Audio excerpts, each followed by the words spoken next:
Hello! Dans cette très courte vidéo, je vous propose un point rapide sur la mise en page de guide d'entretien. Tous les étudiants ne le font pas systématiquement, mais c'est sympa de réaliser son guide d'entretien sous forme de tableau. Et donc, je vous propose d'adopter le tableau pour changer, pour proposer quelque chose d'un peu plus peps à votre encadrant. Un tableau qui vous permettra d'éviter d'avoir une succession de questions. Vous pouvez ainsi faire apparaître pour une même thématique les questions de relance, mais aussi l'intérêt et l'objectif de la question. Dans ce petit tuto, je vous explique concrètement comment obtenir un tableau au top pour les questions de votre guide d'entretien. Et donc, on va parler de mise en page. Plus largement, ce petit tuto, vous pouvez l'appliquer à tous les tableaux de votre mémoire. Par exemple, le tableau dans lequel vous recensez les données en lien avec le profil de vos participants, le tableau où vous recensez les verbatims par thématique, etc. C'est parti! Pour poursuivre cette vidéo, il me paraît essentiel de faire un point sur les bons réflexes à adopter. Donc tout d'abord, vous pensez à effectuer exactement la même mise en page pour tous les tableaux de votre mémoire. Ne faites pas un tableau violet, puis un tableau bleu, puis un tableau vert. Ne faites pas un tableau en Times, puis un tableau en Arial, puis un tableau en Calibri. À partir du moment où vous avez trouvé le modèle qui vous plaît, vous vous y tenez, vous dupliquez le tableau plus bas dans votre mémoire et à chaque fois, vous remplissez le tableau en fonction du nombre de colonnes et de lignes dont vous avez besoin, mais surtout, vous gardez la même forme. Par ailleurs, en ce qui concerne la police à utiliser dans le cadre des tableaux, je vous conseille d'utiliser une autre police que celle que vous utilisez dans le cadre de votre mémoire, notamment si vous écrivez votre mémoire en Times New Roman. Vous avez plein de polices qui vous permettent de gagner en lisibilité, ce que ne me permet pas la police Times, justement. Donc vous pouvez utiliser la police Tahoma, Verdana, Georgia, pour faire davantage de liens avec la police Times par exemple, ou encore la police Calibri. D'ailleurs, en général, sur Word, les tableaux sont automatiquement mis en Calibri. Si vous utilisez les polices Tahoma ou Verdana, vous vous rendrez compte que vous pouvez diminuer la taille de la police en 8 ou en 9 sans pour autant perdre en lisibilité. Et ça, c'est super intéressant si vous avez des questions très longues ou si vous mettez les verbatims des participants. Enfin voilà, à partir du moment où vous écrivez beaucoup de textes, ces deux polices, elles sont particulièrement intéressantes. Attention, n'utilisez qu'une seule police dans vos tableaux. Ne vous dites pas, bah tiens, je mets le nom des catégories dans une certaine police et je mets le nom des questions dans une autre police. Une seule police, c'est bien. Si vous voulez mettre en avant certains éléments, par exemple le titre des catégories, je vous conseille plutôt d'utiliser l'italique ou le gras. Et là encore, attention, on n'utilise pas d'éléments soulignés parce qu'on ne met pas de choses soulignées dans son mémoire. Pour gagner en lisibilité, vous pouvez aussi être attentif à l'espacement des lignes. Et donc, je vous conseille de privilégier un espacement de 1, voire de 1,15, mais pas plus. Là, vous n'avez pas du tout besoin de faire un espacement d'1,5 comme quand vous écrivez votre mémoire. Soyez aussi attentif à la manière dont vous remplissez vos cellules.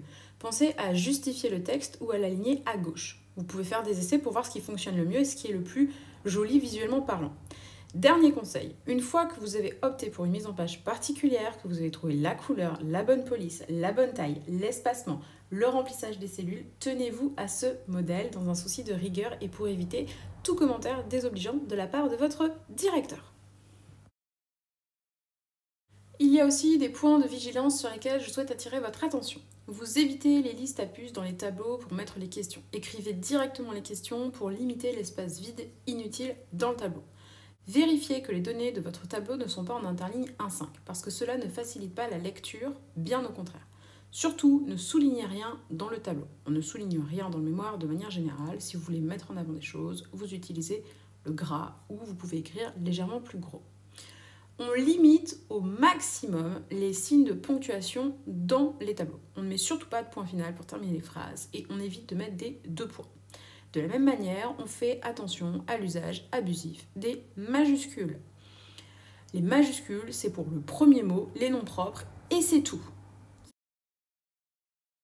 Donc je vous propose un petit exemple concret pour faire un tableau. Donc vous allez dans le menu Insertion pour sélectionner le nombre de colonnes dont vous avez besoin. Donc ici, on a besoin de 4 colonnes, à savoir une colonne pour la partie thématique, une colonne pour la partie question, une autre colonne pour la partie question de relance et une dernière colonne qui permettra de mettre en avant l'intérêt de la question.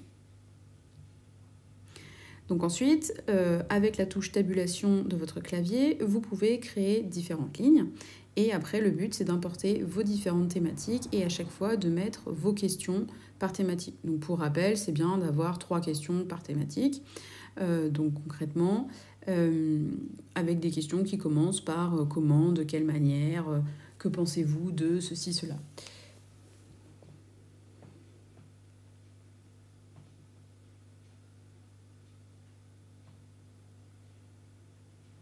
Donc ensuite, vous pouvez fusionner les 3 lignes de votre première thématique et faire la même chose pour la thématique numéro 2, donc à chaque fois en ayant 3 questions. Donc là, je copie-colle les questions parce que c'est plus simple. Donc pareil, pour recréer les lignes, vous pensez à utiliser la touche tabulation de votre clavier. Donc vous copiez-collez les questions. Vous pouvez à nouveau fusionner pour avoir votre deuxième thématique. Et on fait la même chose pour la thématique numéro 3 en appuyant à nouveau sur la touche tabulation de son clavier à plusieurs reprises, en recopiant les questions et puis en fusionnant la thématique.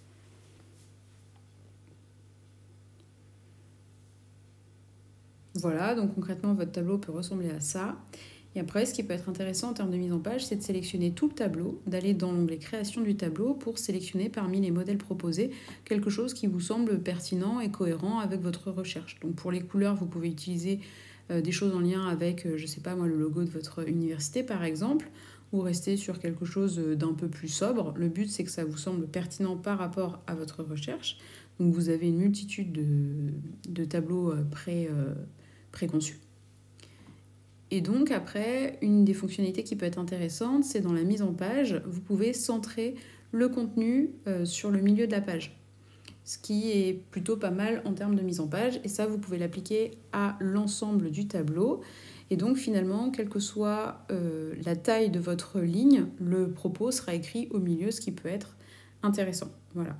Si vous êtes à la recherche d'astuces spécifiques pour rédiger votre guide d'entretien, j'ai publié un certain nombre de vidéos par rapport à cette thématique et donc je vous invite à les regarder. Bon courage pour la rédaction de votre écrit.